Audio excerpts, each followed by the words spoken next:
At yan po ang ating pag-uusapan tungkol sa dalawang nanay who experienced the supernatural abundant provision ni Lord. Okay? At ito po ay parang sequel ng message last Sunday, yung supernatural abundant provision of God. Okay? Palagi kong sinasabi, ang SAP na tinatanggap sa gobyerno ay limitado. It is not enough. The SAP, the Social Amelioration Program of the government is not enough. To them, it is just enough. But I want to emphasize the supernatural abundant provision or the SAP of God is unlimited, bottomless. Ika nga, sky's the limit. And talagang limitless po ito, mga kapatid. Of course, kung ang SAP ng gobyerno is not enough or just enough, pero ang SAP ni Lord, it is more than enough. Kaya lang nakasalalay sa ating pananalig at pagsunod. Kaya tinawag na supernatural Supernatural work of God, ang condition lang po niyan ay pananalig at pagsunod sa Diyos. Makita niyo, if you don't believe, you will never experience supernatural. But if you believe, you will see the glory of God. Nothing is impossible to those who believe. Again and again, it is being taught in the Word of God, in this Bible, that only those who believe will see the glory of God, will experience the glory of God. The only requirement for supernatural living is faith in God. And when you exercise your faith by your obedience, then supernatural will begin to manifest in your life. And supernatural or miracle, kailangan po ay way of life natin ito bilang mga mananampalataya. Kaya huwag kang magulat. Ang nakakagulat po yung hindi nakakaranas ng supernatural living Yung hindi nakakaranas ng himala ng Diyos. Pero kung ikaw ay born again, nakakaranas kang supernatural or himala ng Diyos, normal po yan. It's a way of life. It's your lifestyle. That's who you are. Kaya tayo na born again. Kaya tayo na born again to experience what is extraordinary. From ordinary living to experience, we will experience extraordinary living. From natural living, boring life, we'll experience supernatural, but it requires faith and obedience. And I will want to share with you two mothers in the Old Testament who experienced supernatural, abundant provision of God. It is found in 1 Kings chapter 17, verses 7 to 16, and it is found, the other one, it is found in 2 Kings chapter 4, verses 1 to 7. Yung po, the widow from Zarephath. There are two prophets na nagmanifest ang supernatural glory of God, the power of God, through this prophet, and these two widows experienced supernatural, abundant provision of God. Okay? And if you will examine 1 Kings chapter 17, verses 7 to 16, and then 2 Kings chapter 4, verses 1 to 7, we can learn several truths from this supernatural abundant provision na naranasan ng dalawang balong ito. Una, itong dalawang babaeng ito they were both widows. Sila po'y mga balo. At hindi lang mga balo, they experienced different crises in life. At hindi basa-basa krisis ang naranasan ng babaeng ito. Biro mo, nabalo na sila, ay malaking crisis yan. Mawalan ka ng asawa, hindi biro. Malaking krisis sa buhay ng isang babae pagka mawalan siya ng asawa. Okay? And then another crisis, yung isa, yung pinagutangan ng asawa niya, abay dumating dahil walang pambayad, gustong kuhanin ang dalawa niyang anak and make them a slave. Isang malaking problema yan sa isang widow, sa isang babae. Ang isang babae naman, 3.5 years na drought. Biro mo, last na ulam na lang niya at siya'y mamamatay. Imagine that kind of crisis. sigurado if that will happen, siguro hindi ayahan ng nanay habang buhay pa siya at talagang pahirapan niya extend ng kanyang buhay para sa kanyang anak. This is the last meal, pero I will tell you, mothers will fight up to the last breath for their children. Itong babaeng ito sa 1 Kings chapter 17 verses 7 to 14, talagang ipaglalaban up to the last breath ang buhay ng kanyang anak. Okay? The same sa 2 Kings chapter 4, biro mo, dalawang anak, sila po ay sa pilitang kukunin pambayad sa utang ng kanyang asawa at gawin silang alipin. Iyon po ang para sa akin, pinaka mahirap na maranasan ng isang nanay na mawalan ng asawa at the same time, pati anak mawawala because of this severe circumstances or crisis in life. Ang lesson po dyan, lahat po tayo, sino ka man, makakaranas ka ng mga pagsubok sa buhay. And different kind of pagsubok sa buhay. Expect that. Please, if you are a born again, kahit hindi ka born again, expect the challenges in life. Expect crisis in life. Because if you will not expect, kayo rin po, you will be found, if you are not ready and prepared, kawawa po kayo pagdating ng matinding pagsubok. But if we are prepared, okay, kagaya ng mawala na lahat, masunugan ka ng bahay, mawala ka ng trabaho, magkasakit ka, okay lang yun eh. Huwag lang mamatayan ka ng mahal sa buhay. Di po ba? Tandaan po natin, kahit anong gawin mo, kahit na gaano ka galing ang doktor, kahit na gaano ka kayaman, kahit na gaano ka-prepared din, lahat tayo mamamatay. Kailangan get ready. Halimbawa, ang lusog-lusog ko, you will be surprised, baka this year or next year, kunin ako ni Lord. Dapat nakahanda si Ate Edith, dapat nakahanda si Joshua, dahil nakahanda si Badet, dahil nakahanda lahat. Bakit? Mamamatay lahat eh. Nauna lang ako, pero susunod kayo.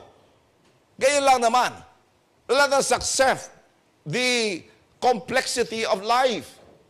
This life is a borrowed life, but we will enjoy to the fullest ito pong buhay na meron tayo ngayon. Enjoy our family, enjoy our children, enjoy yung mga asawa natin, enjoy si Lord for every minute, every day na pinagkaloob sa atin ni Lord. So, both of them are widows and both of them experience grabe pong pagsubok, problema, krisis sa kanilang buhay. Ito ang ikalawang truth na makita natin, pagkatapos na nakaranas po ng iba't ibang klaseng pagsubok, namatay ng asawa, at ngayon, sigurado mawawala ang mga anak, at yung isa naman, sigurado mamamatay dahil last meal na. So, ito po, ano man ang sitwasyon nyo, ano man ang problema, ang Diyos ay gagawa ng paraan. Tingnan nyo, ang Diyos po ay gumawa ng paraan. Ito yung tinatawag nating supernatural abundant provision ni Lord. And it will blow your mind. Ang una pong babae, makita natin sa First Kings, siya po ay in-approach ng man of God. Yan po ay si Elijah. Siya mismo, pinapunta ng Diyos. Kasi natuyo ang batis, sasabi niya, punta ka sa Sarephath, meron balo doon, magpapakain sa iyo hanggang matapos ang 3 years and a half na salot. Siya magpapakain sa iyo. So, pumunta doon ang man of God at pagpasok niya sa city gate, sabi ng Bible, at nakita niya ang babae ito namumulot. So, he approached this widow. At ang sabi niya, please give me water. Sabi niya, okay po. And then, nung paalis na yung babae, ipaghanda mo na rin akong makakain. Ayun po. Sabi niya, hindi ko po kayo kilala, hindi ko rin kilala kung sino kayo. Pero sabi niya, ito na po, kaya ako namumulot ng panggatong, ito na po ang kahuli-huliyang arena at langis na aming iluluto ng aking anak at pagkatapos nito, mamamatay kami. Wow! Alam mo, sabi ng lingkod ng Diyos, huwag ka matakot. Yan ang maganda no? Huwag ka matakot. In 1 Kings chapter 17, verse 13, do not be afraid, woman. Yan po sabi niya, do not be afraid. Go home and do as I have said to you. Because God said, as the Lord God that I serve, habang ikaw ay magluluto, at sasalok ng arena at magluluto, you will never run out of flour and yung oil hanggang matapos ang tinatawag na tagtuyot. Yung 3 years and a half drought. Imagine mo yon. Do not be afraid. That is God's assurance. Sa atin, how many weeks pa lang ang ECQ na napapraning ng iba. Ito, 3 years and a half. Imagine mo yon, 3 years and a half. Compare mo sa 2 months pa lang tayo. Wala pang 2 months, napapraning ng iba. Nagwawala ng iba. At talagang, alam na natin, iba't ibang klaseng reaction. Talagang natatakot, nagwawala. Tapos, sinarhan pa ang ABS-CBN. Grabe, no?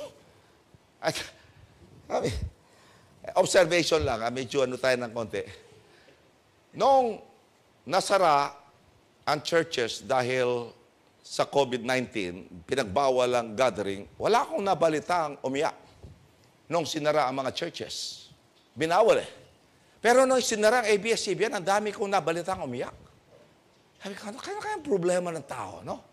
Ewan ko kung na-observe niyo yun. Ba't ang daming umiyak noong sinira ang ABS-CBN? Ano ba nagagawa ng ABS-CBN sa inyo? Look at the church. Alisin mo ang church, the proclamation of the Word of God, and this gathering, abay, kakaroon tayong problem. Because God commanded us to gather in our home and in the temple courts. Kaya buti na lang, nagkaroon ng pagkakataon itong TV live stream at nandiyan kayo sa bahay ninyo. That is, in the homes you gather, but there is this corporate worship in the temple as commanded by God. And do not forsake the assembling of ourselves together. Sabi po niya sa Hebrews chapter 10, 23, 24, and 25. Kaya, mga kapatid, tandaan niyo po, lahat tayo ay dadanas ng iba't ibang level ng krisis sa buhay. At hindi kagaya ng krisis ko ang krisis mo. Ang krisis ng iba ay iba. Okay? We are completely different. Kaya brace yourself, get ready, be strong, and then ang Diyos ay may kanya-kanyang pamamaraan at pagkilos kung paano tayo isalba at tulungan sa mga krisis na dumarating. So God sent Elijah to this widow. And then the widow, sa 1 Kings chapter 4, it's the widow himself who went to Elisha. Kaya makita niyo po, Elijah went to the widow in Zarephath. Si Elisha naman, siyang pinuntahan ng widow.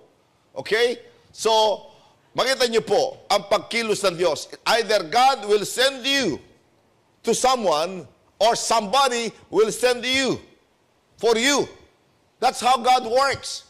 And expect God. For supernatural, abundant provision, expect God to work that way. He will come or somebody will come to you. Okay? Somebody will come to you or somebody will come to the man of God. Okay? The man of God was sent to the widow in Zarephath. At sa the time ni Elisha, siya ang pinuntahan ng widow dahil may problema. Okay? So, if you have a problem, God will send the man of God to you. Or, if you have a problem, go to the man of God. Yan po ang pamamaraan ng Diyos sa makita natin. So, approached by the prophet, while the other was, he or she approached the prophet.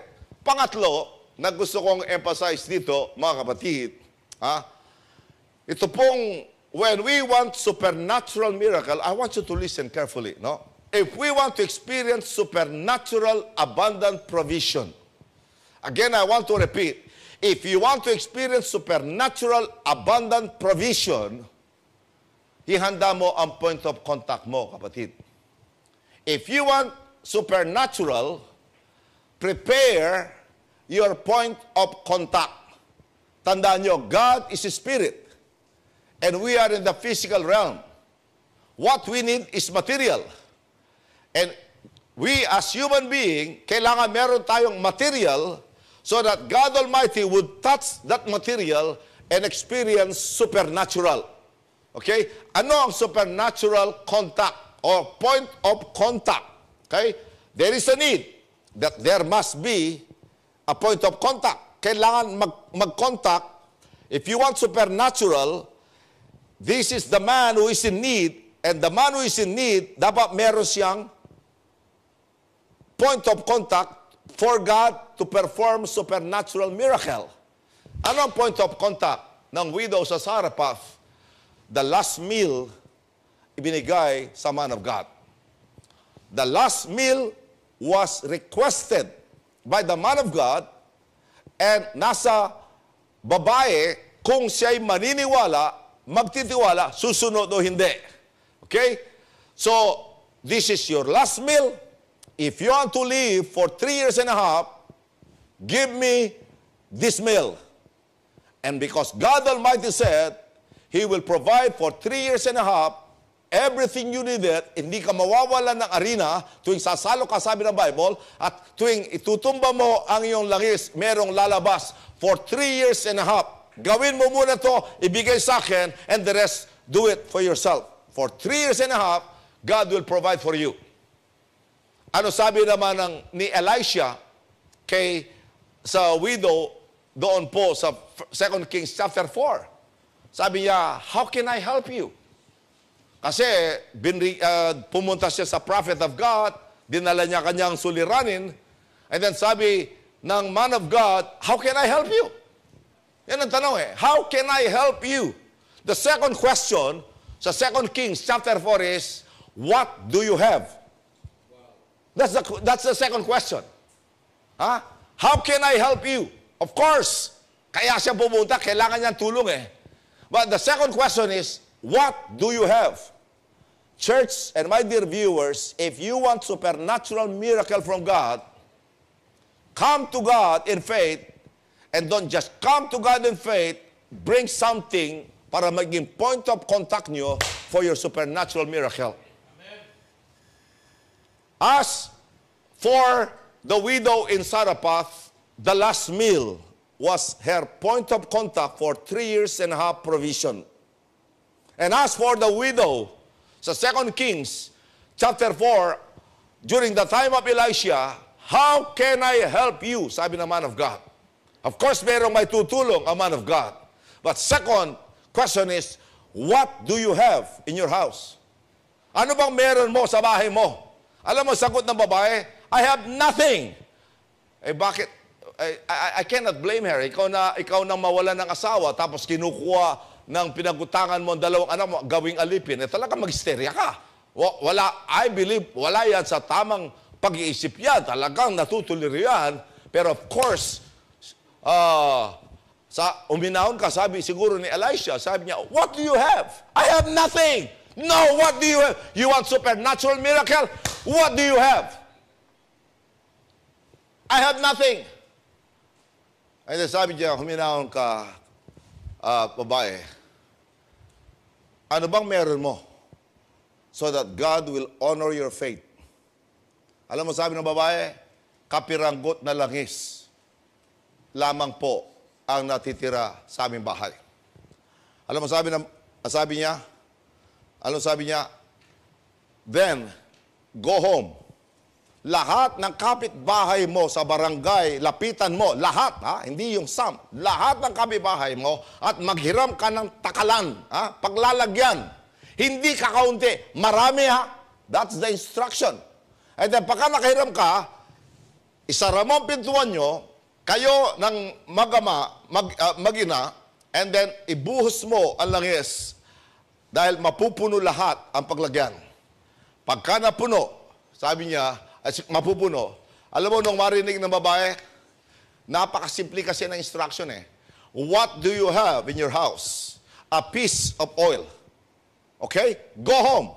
Maghiram ka. The first instruction, go home. Pangalawa, maghiram ka sa lahat ng kapitbahay mo sa barangay ng takalan at hindi ka kaunti, marami. And then, shut the door. And then, pour out the oil. Mapupuno lahat yan. Nung marinig ng babae, siya po ay lumaya sa presensya ni Elisha. At naghiram, at nung maghiram, sinyat down niya ang pintuan, and one by one, she poured out the oil. The same with the woman from Zarephath. Umuwi siya, nagluto, at ang unang niluto, binigay kay Elijah, and they lived for 3 years and a half. And the woman was given instruction sa 2 Kings chapter 4. She left immediately and yung simple instruction, she followed the simple instruction, and nung na mapuno na, siya po'y bumalik sa propeta ng Diyos. Tandaan niyo po yun, no? Siya po'y bumalik. Marami po kasing nagpapapray over sa akin, pagkatapos ng answered prayer, hindi na sila bumalik para magpasalamat man o mag-report. Nakakalungkot yun, no? Yung bang pumunta sila sa iyo, umiiyak, to pray, to be prayed for. Of course, it is my responsibility to pray for them. Telling them, giving them the word, giving them the assurance from the word of God, and believe God for supernatural, and then, hindi na bumalik. Pero the woman in 2 Kings, after she saw the glory of God and experienced the supernatural miracle of God, she went back to the man of God. Anong gagawin ko po ngayon? Puno na. Sabi niya, sell everything, sabi niya, para mabayaran mo ang iyong utang, and the rest, keep it for your family, at mabubuhay na kayo. Alam niyo, instant miracle, instant yaman, kamahal po ng oil. Imagine mo kung ilang takalan ang ginamit niya at napinuno ng Diyos. Ang provision ni Lord, my dear viewers, is more than enough. Hindi po just enough or not enough. It is more than enough. Bakit? Siya Diyos eh. Imagine mo yung 5 tinapay, 2 isda, pinakain, thousands, at meron pang sumobrang 12 basket. That's how God provides. That's why we call it supernatural, abundant provision of God. Ha? So, lahat tayo ay dadaan ng iba't ibang klase, makakaranas ng iba't ibang klaseng krisis. Pero tandaan ninyo, sapat ang biyaya ng Diyos sa bawat krisis na dadaanin natin. At dadaan tayo sa mga krisis na yan, not to punish us, but to test our faith, to make us better and stronger and wiser. Yan po ang purpose niyan. And God will send people to minister to us, or go to the people who can minister to you. Yan po ang instruction. And then, listen to the Word of God. Listen to the specific instructions that the man of God, that God Himself will tell you. His Word will tell you the specific instructions.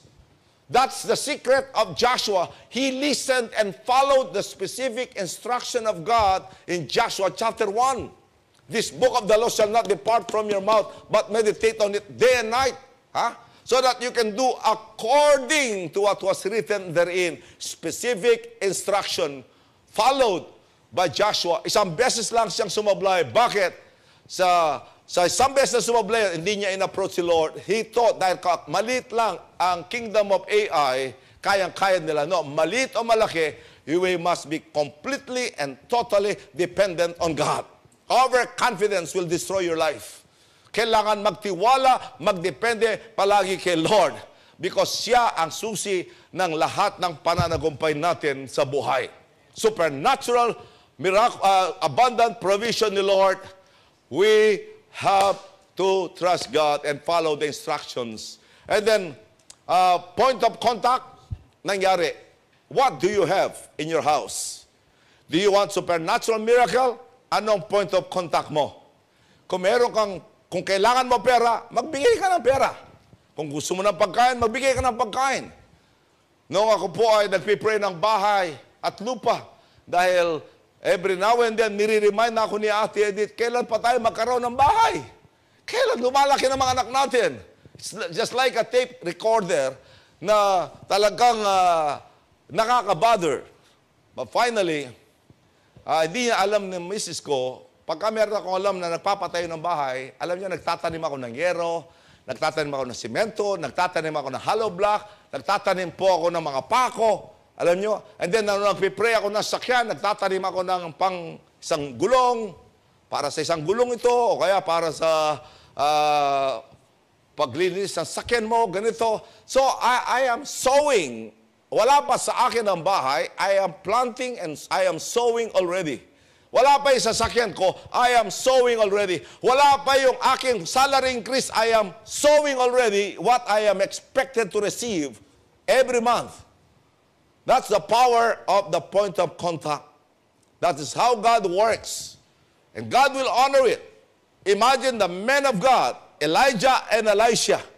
Sabi niya, ibigay mo muna sa akin ang unang may luto mo, and you will live. Do not be afraid. You will live. For 3 years and a half, hindi mawawala ng arena at ang langis. And then sabi ni Elisha, what do you have in your house? Tell me, how can I help you? What do you have in your house? Sabi niya, it's just a piece of oil. And then because of that oil, both of them, merong oil na binanggit.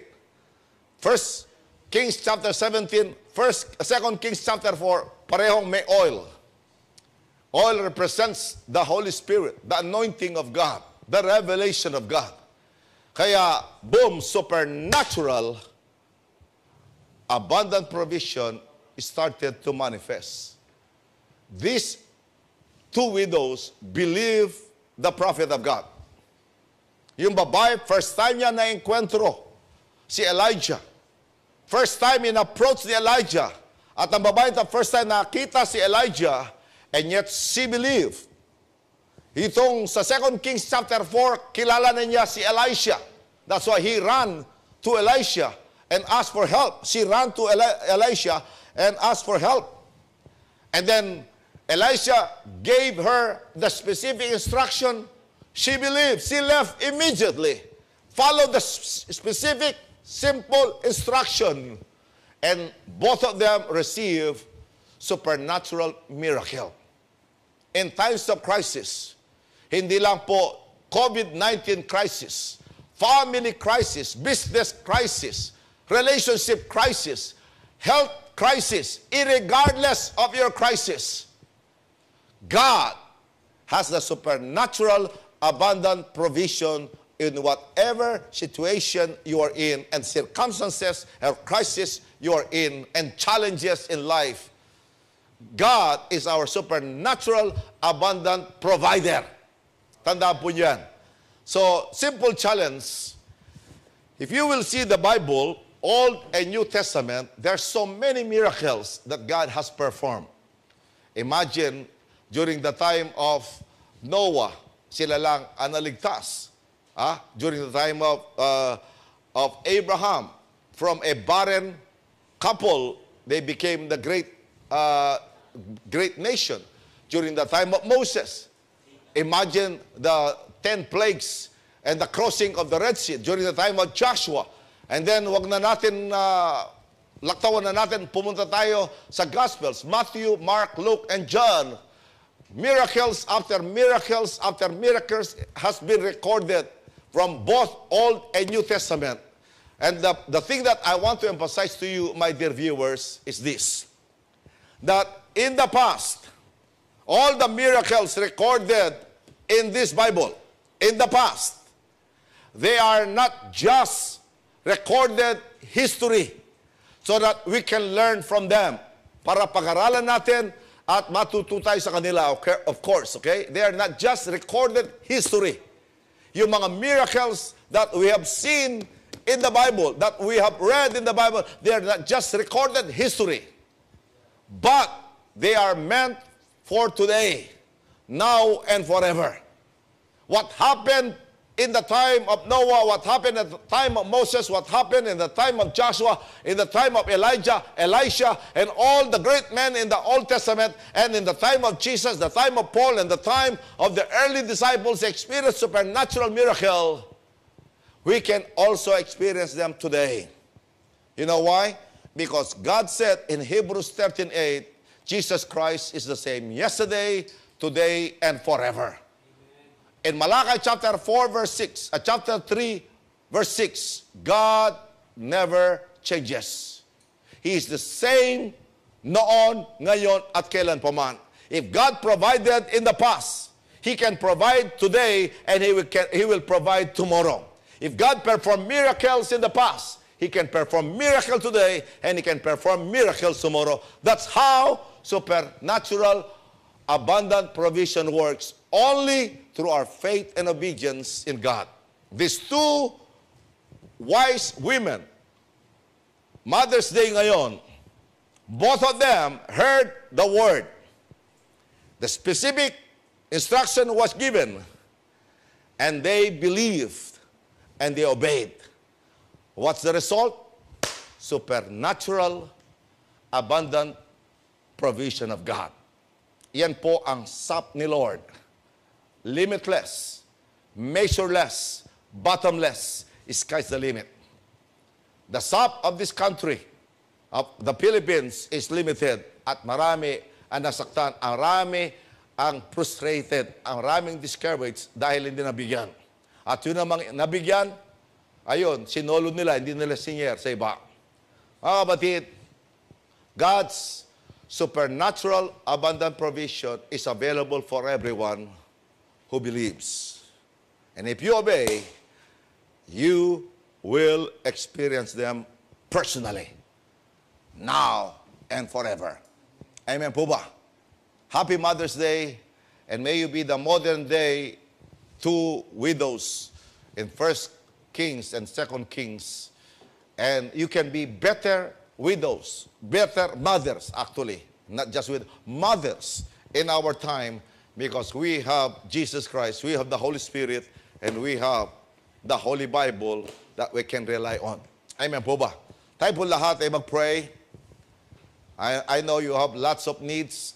I know you have crisis, you have situation in your life. You have many challenges. Some of you are hurting right now. Some of you are grieving right now.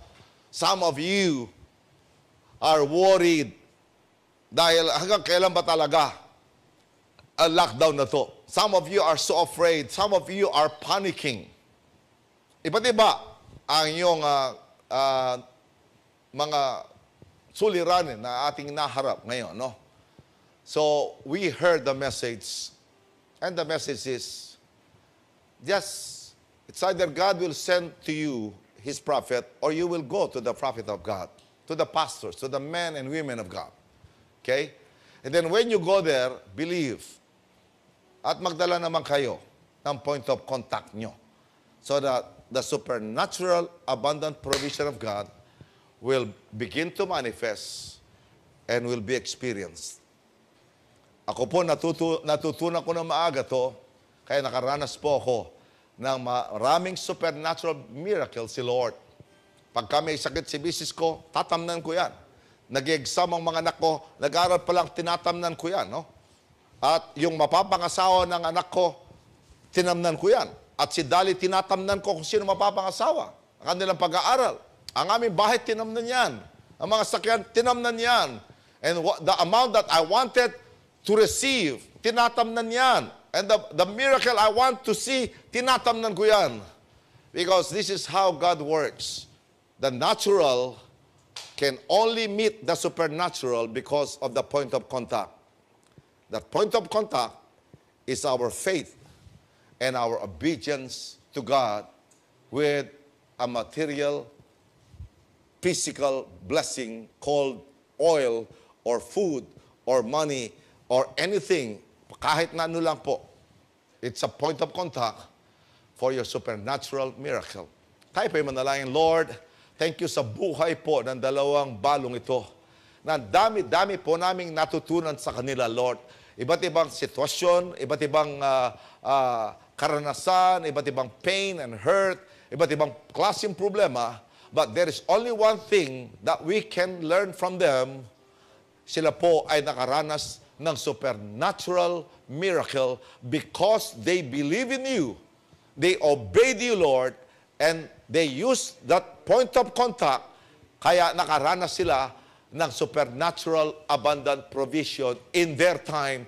The same in our time, Lord, the same principle in our time. We will experience supernatural abundant provisions in times of this crisis. We will experience healing and miracle in our time. We will experience breakthrough in our time. We will experience restoration and deliverance in our time. We will experience comfort and healing in our time if we believe and if we will obey you, Lord, and act on what we believe, Lord. Thank you so much for today, and thank you for your word.